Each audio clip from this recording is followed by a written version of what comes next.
AMC நேயர்களுக்கு வணக்கம். நம்மளோட நட்சத்திர சீரிஸினுடைய தொடர்ச்சியாக இன்னைக்கு நம்ம திருவோணம் நட்சத்திரத்த பத்தி பேசப் போறோம். எப்பவும் போல அத பத்தின புராண கதைகளையும், அறிவியல் அ விளக்கங்களையும் பத்தி பேசுறதுக்காக லாவண்யா மேடம் வந்திருக்காங்க. லாவண்யா, சாந்தினி பேசுறாங்களா? பேசுறாங்க. ஏஎம்சி நேயர்களுக்கு வணக்கம். திருவோண நட்சத்திரம்னு பார்த்தாவே அதோட சின்னம் வந்து 3 அடிகள் இல்லைன்னா 3 பாதங்கள்னு சொல்றோம். இன்னொரு சின்னம் வந்து காது, செவி. இந்த நட்சத்திரத்தோட மரம் வந்து வெள்ளை எருக்கு.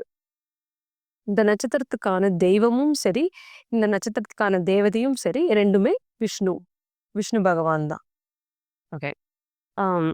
நம்ம மத்த நட்சத்திரங்களுக்கெல்லாம் பார்த்துட்டு வந்த மாதிரியே, இதுக்கும் ஒரு தொடர்ச்சியையும், இந்த தெய்வங்கள்லாம் என்ன அர்த்தம் அப்படிங்கிறதையும் நம்ம பார்க்கலாம்.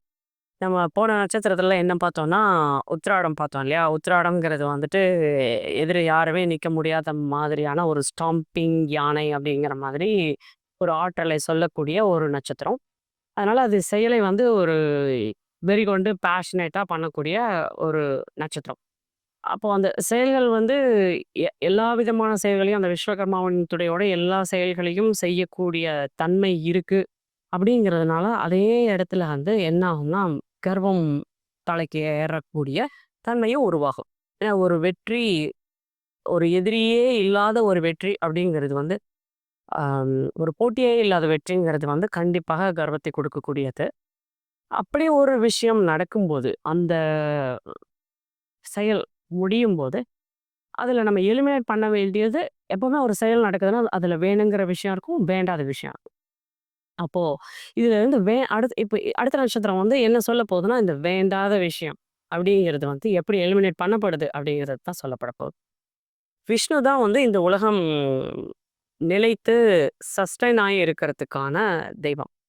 அப்போ அந்த தெய்வம் வந்து என்ன பண்றாருன்னா, இந்த இடத்துல வந்து இத விளக்கறதுக்கு வந்து ஒரு கதை தேவைப்படுது. அதனால அந்த விளக்கத்த நான் இங்க சொல்றேன். எல்லாருக்கும் தெரிஞ்ச மகாபலியோடைய கதை. இப்ப சொன்னாங்க இல்லையா, இந்த சிங்கம் வந்து 3 கால்கள் அப்படி சொல்லிட்டு, அந்த 3 கால்களும் சரி, அந்த செவியும் சரி, வெற்றி தலைக்கு ஏறும்போது நம்ம நம்ம சுத்தி இருக்கிறத வந்து காது குடுத்து கேட்கணும். அப்பதான் அந்த கர்வம் வந்து குறையும். அப்படி கர்வம் தலைக்கு ஏறின ஒரு அசுரன் வந்து மகாபலி. அந்த அசுரன விஷ்ணு வந்து எப்படி கர்வத்த அழிக்கிறாருங்கிறத தான் அந்த சின்ன கதை சொல்றது. மகாபலி கர்வம் கொண்டு அலையும்போது, விஷ்ணு வாமன அவதாரம் எடுத்து வர்றாரு. அப்படி வந்து தனக்கு தானம் தர சொல்லி கேட்கும்போது, மகாபலி சொல்றான், "ஒரு குட்டி ஆந்தணனுக்கு வந்து என்ன வேணாலும் குடுக்குறேன். என்ன கேட்டாலும் குடுக்குறேன்." அப்படின்னு கர்வத்தினால அவன் வந்து பதில் சொல்றான். அப்போ விஷ்ணு, "எனக்கு வந்து 3 அடி நிலம் போதும்." அப்படி சொல்றாரு. "3 அடி நிலம் தானே, என்னால தர முடியாதா? எடுத்துக்கோ." அப்படின்றார். அப்போ நீ நடந்து போகும்போது 3 அடி வைக்கிறியோ, அந்த 3 அடியும் உனக்கு தான் அப்படின்னு சொல்லிடுறாரு. அந்த முதல் அடிய வந்து அ விஷ்ணு எடுத்து வச்சது வந்து மகாபலியுடைய ராஜ்யம் முழுக்க போயிருது. 2வது அடிய வந்து எடுத்து வைக்கும்போது, அ மகாபலியுடைய கல்வி, ஞானம் எல்லாமே போயிருது. 3வது அடிய எங்க எடுத்து வைக்கன்னு மகாபலிகிட்ட கேட்கும்போது, மகாபலி தன்னுடைய தலைய குடுத்து தலை மேல கால் வைக்கிறார். அந்த தலை மேல கால் வச்சு அவனுடைய வாக்கு ன்னு சொல்லக்கூடிய கர்வம். வாக்கினால் வரக்கூடிய கர்வம். நம்ம சொல்ற வார்த்தை சபையேறுதுன்னா தான் வந்து அதிலிருந்து வரக்கூடியது கர்வம். அந்த கர்வத்தையும் அழிக்கிறார். ஸோ, அதனால தான் வந்து இந்த 3 அடியும் நம்மளுடைய அடங்காத செயல்னால வரக்கூடிய கர்வத்தை அழிக்கக்கூடியது. அதை அழிப்பது விஷ்ணு. ஏன்னா கர்வத்தையும், அந்த அசுர சக்தியையும் அழிக்கிறதன் மூலமாக தான் இந்த உலகம் மீண்டும் மீண்டும் பாதுகாக்கப்படுகிறது. இந்த உலகம் எல்லாரும் வாழ்வதற்கு தகுதியான இடமா இருக்கிறது. ஸோ, கர்வங்கிறது வந்து நம்ம வாழ்றதுக்கு தகுதியான ஒரு தன்மை கிடையாது. அப்படிங்கிறது சொல்றது தான் இந்த திருவோண நட்சத்திரம்.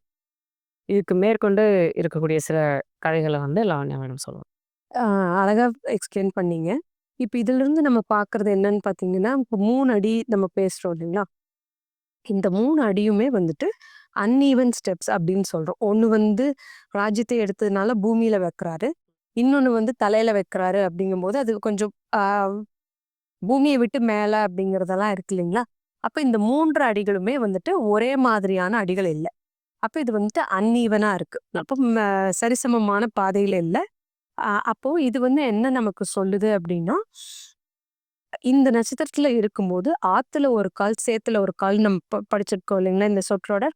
"ஆத்துல ஒரு கால், சேத்துல ஒரு கால் வைப்பாங்க" அப்படிங்கிறது இந்த நட்சத்திரத்துல கோள்கள் இருந்தான்னா, ஜாதகர்ல இதைய ஆ டெஸ்ட் பண்ணி பார்க்கலாம். அப்படி இருந்தான்னா, நீங்க கமெண்ட்ல கூட சொல்லலாம். இப்போ அ இவங்க வந்து அன்ஈவன் ஸ்டெப்ஸ் வைக்கிறாங்க இல்லைங்களா? அப்போ இந்த "ஆத்துல ஒரு கால், சேத்துல ஒரு கால்" அப்படிங்கிறது வந்து நம்ம வழி வழியா சொல்லிட்டு வந்த சொற்றொடர்னா, அவங்க ஒரு இடத்துல நிலையா நிக்க மாட்டாங்கங்கிறதுக்காக. ஆனா, இப்போ வாமன அவதாரத்துல இருந்து அவரோட கதையிலருந்து நாம புரிஞ்சுக்கிறது என்னன்னா, அவர் கால கீழ வச்சதும் ஸ்டெர்மா தான் வச்சாரு. அ தலையில வைக்கும்போதும் அதை வந்து தீர்க்கமா தான் வைக்கிறாரு இல்லைங்களா? அப்போ இந்த நட்சத்திரத்துல கோள்கள் இருந்தா, அவங்க மல்டி ஃபேஸ்டடா இருந்தாலும், லைக் பல விஷயங்கள் ஒரே டைம்ல செஞ்சாலும், ஒவ்வொன்னுலயும் தனித்துவத்தோடையும், நல்ல சிந்தனை திறனோடையும் செயல்படுவாங்க. ஒரு தெளிவோடையும் இருக்கு. தெளிவோடையும் இதுல வந்து அங்க குழப்பம் இருக்காது. இங்க கால் இருக்கு, அங்க கால் இருக்கேங்கிறதுனால, கன்ஃப்யூஷன் இல்லாம 2யுமே அததுக்குரிய தன்மையோட செயல்படுவாங்க. ஆமாங்க. அது 2மே வந்து வெவ்வேறு துறையாக இருந்தாலும், அந்த வெவ்வேறு துறையிலும் அவங்க சிறந்து விளங்குவாங்க. ஏன்னா, அவங்களால அத வந்து பண்ண முடியும். இந்த இந்த தசாவதானிகள்னு சொல்றாங்களே, ஒருத்தவங்களுக்கே 2, 3 ஸ்கில் இருக்கும். ஆனா 2லயுமே வந்துட்டு அவங்க ஷைன் பண்ணுவாங்க. ஆமாங்க. அந்த மாதிரி. ஸோ இது வந்து இந்த நட்சத்திரத்தோட ஒரு தன்மை. இப்ப அடுத்தது நம்ம வந்து ஒரு சின்னம் வந்து காது அப்படின்னு பார்த்தோம் இல்லைங்களா? அப்போ இந்த காது அப்படிங்கிறது வந்துட்டு நமக்கு வந்து அந்த காலத்துல, வேத காலத்துலயும் சரி, புராண காலத்துலயும் சரி பார்த்தீங்கன்னா, நமக்கு நோட்ஸ் எழுதி படிக்கிறதெல்லாம் இல்ல இல்லைங்களா? அப்போ எல்லாமே வாய் வழியா தான் டீச்சிங்ஸ் நடந்தது. குருகுல கல்விங்கிறது குரு வந்து வாயால சொல்லுவாரு. அதை காதால கேட்டு அததான் ஸ்ருதின்னு சொன்னாங்க. ஸ்ருதி எல்லாமே வந்துட்டு காதால செவி வழி. கேட்டு பரம்பரை பரம்பரையா வந்துட்டு இருந்தது இல்லைங்களா? அப்ப இந்த குருகுல கல்வி அப்படிங்கிறதும் இந்த நட்சத்திரத்தோட பொருந்தும். அப்புறம் இந்த நட்சத்திரத்தோட வந்துட்டு லிசனிங் இயர்ஸ் அப்படின்னு சொல்றீங்களா? யார் எது சொன்னாலும் முதல்ல காது குடுத்து கேட்டுட்டு, அதுக்கப்புறமா அதுக்கான பதில் பேசுறது அப்படிங்கிறது இருக்கு இல்லையா? அது வந்து இந்த நட்சத்திரத்தோட பெரிய ஒரு அம்சம். அப்ப இந்த நட்சத்திரத்துல கோள்கள் இருக்கும்போது, நேயர்கள் வந்து என்ன பண்ணணும் அப்படின்னா, அடுத்தவங்க என்ன பேசுறாங்களோ, அதை முழுசா பேச விட்டு கேட்டுக்கணும். அது அது ஏன்னா நம்ம கோள்கள் இருந்தாவே அந்த தடை இருக்குங்கிறத நம்ம பார்த்துருக்கோம் இல்லைங்களா? அப்ப அத வந்துட்டு அ அ பேச விட்டு கேட்கும்போது என்ன ஆகும்னா, சில தடவ அவங்க பேசுறது அவங்களுக்கே தப்பா கூட தெரியும். அதாவது யாரு நம்மகிட்ட பேசுறாங்களோ, அவங்க பேசுறது அவங்களே தப்புன்னு உணர்வாங்க. அதுவரைக்கும் நம்ம விட்டு பேசலாம். இப்போ இந்த செ கவுன்சிலர்ஸ்ன்னு சொல்றவங்கலாம் வந்துட்டு மத்தவங்க சொல்றத காது குடுத்து கேட்டுட்டே இருக்காங்கல்ல. அந்த மாதிரி இருக்கிறது கூட இந்த நட்சத்திரத்துல இருக்கலாம் இல்லைங்களா? கேட்கிற திறமை உள்ளவங்களும் இந்த நட்சத்திரத்துல இருக்கலாம். நல்ல லிசனிங் இயர்ஸ் இருக்கிறவங்க. அப்புறம் இன்னொரு விஷயம் என்ன அப்டின்னா, நீங்க இப்ப அப்பலே பேசும்போது சொன்னீங்க இல்லையா? அந்த கர்வத்த பத்தி எல்லாம் பேசுனீங்க இல்லையா? அப்போ இதுக்கு வந்து விஷ்ணு வந்து ஒரு கதை சொல்றார். வேத காலத்துல நடந்த ஒரு கதை வந்து விஷ்ணு எப்படி ரோல் மாடலா இதுக்கு இந்த கர்வத்துக்கு இருக்கிறாரு அப்படிங்கிறது.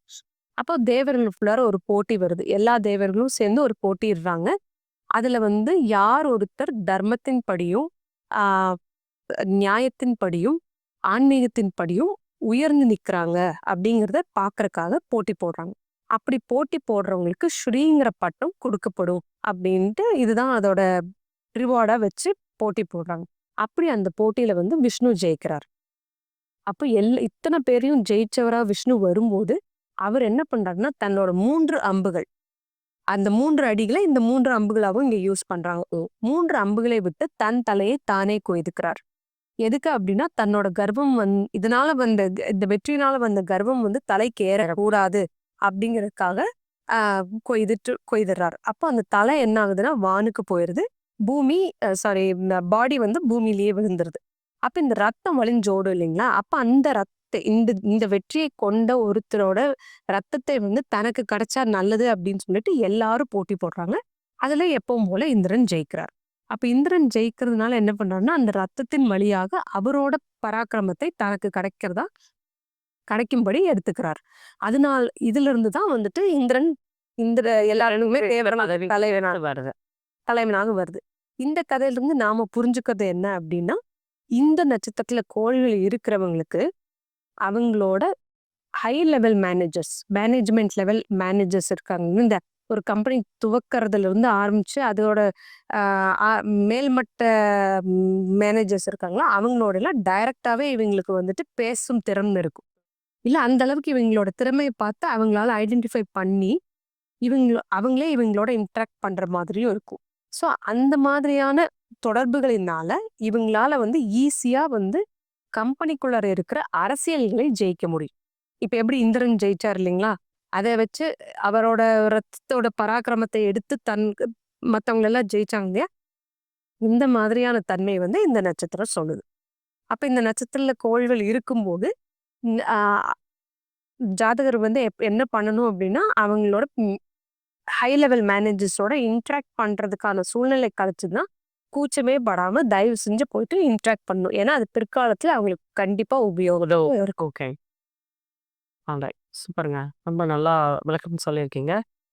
ஸோ இதே மாதிரி இன்னொன்னு என்னன்னா, நான் பார்த்த ஜாதகத்துல, அவருக்கு வந்து ராகு இருக்கும் இந்த நட்சத்திரத்துல. ஆ திருவோண நட்சத்திரத்துல ராகு இருக்கும். அப்போ என்ன நடந்தது அப்படின்னா, ஆ இ ஆரம்ப காலத்துல இருந்தே அவருக்கு நெறைய டிராவல் பிடிக்கும். அந்த டிராவல்ல வந்து என்ன ஆகுச்சுன்னா, பெரிய லெவல் மேனேஜர்ஸோட இவங்களுக்கு பார்ட்டிஸ் எல்லாம் போறதுனால, அதுல இன்டராக்ட் பண்றதுக்கான பழக்கங்களும் ஏற்பட்டது. அவ் நல்லபடியாவே பேசுவார். லைக் சரளமாவே வந்து அவங்களோட வந்துட்டு ஆ உரையாடல்கள். உரையாடல்கள் அவங்க பேர் சொல்லி கூப்பிடுற அளவுக்கான உரையாடல்கள் அளவுக்குலாம் பண்ணார். ஆனா, அது வந்து இவருக்கு எங்க உபயோகம் ஆச்சு அப்டின்னா, தன்னோட கம்பெனிக்குள்ளார தன்னோட இம்மீடியேட் மேனேஜரோட ஒரு அரசியல் ஏற்படுது. இப்ப இவங்க வந்து அவர ஒதுக்குறக்கு முயற்சி பண்றாங்க. அந்த மேனேஜர்ஸ்.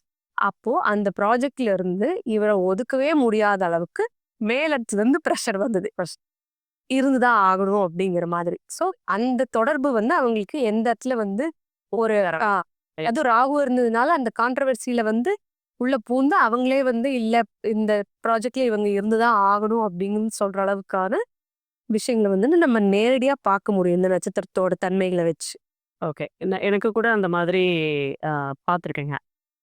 இதுல வேலை பார்க்குறவங்க எல்லாமே நேரடியாக தான் வந்து அந்த டைரக்டர்ஸோ அல்லது ம சூப்பர்வைசர்ஸ், மேனேஜர்ஸ் அப்படிங்க கூட வந்து நேரடி தொடர்புல தான் இருக்காங்க. இப்ப அவங்க கூட நேரடி தொடர்பும் வந்துட்டு நல்ல மாதிரியான தொடர்பா தான் இருக்கு. இப்ப பேட் இன்ஃப்ளூயன்ஸ் அப்படி இருக்கிறதில்ல. அது அதில வர்ற லிசனிங் கெப்பாசிட்டினாலயா எதனாலன்னு தெரியல. பட் அந்த மாதிரி தான் இருக்காங்க. ஸோ இதுவரைக்கும் நம்ம திருவோண நட்சத்திரம் பத்தி பார்த்தோம். இதுவரை பார்த்த நேயர்களுக்கு மிக்க நன்றி. உங்களுக்கு இந்த வீடியோ பிடிச்சிருந்துச்சுன்னா லைக் பண்ணுங்க, ஷேர் பண்ணுங்க, சப்ஸ்கிரைப் பண்ணுங்க. உங்களுக்கு இதில கோள்கள் இருந்தாலும், இல்லாவிட்டாலும் உங்களுடைய அனுபவங்கள கமெண்ட்ஸ்ல ஷேர் பண்ணிக்கோங்க. மறுபடியும் அடுத்த நட்சத்திரம் பத்தி அடுத்த வீடியோல சந்திக்கலாம். நன்றி.